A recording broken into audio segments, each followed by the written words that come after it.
యోహాను సువార్త 8వ అధ్యాయం 29వ వచనంలో మన ప్రభువైన యేసుక్రీస్తు వారు ఇలా చెప్పారు, నన్ను పంపినవాడు నాకు తోడై ఉన్నాడు, ఆయనకిష్టమైన కార్యం ఎల్లప్పుడూ చేస్తూ ఉన్నాను, గనుక ఆయన నన్ను ఒంటరిగా విడిచిపెట్టలేదు. చెప్పండి, అందరూ ఇలా చెప్పండి.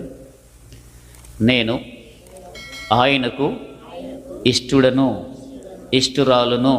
చెప్పండి, స్త్రీలందరూ ఇష్టురాలని, పురుషుడందరూ ఇష్టులని. నేను ఆయనకు ఇష్టుడను గనుక ఆయన నన్ను ఒంటరిగా విడిచిపెట్టలేదు. మీ కుడి చేయి పైకెత్తండి.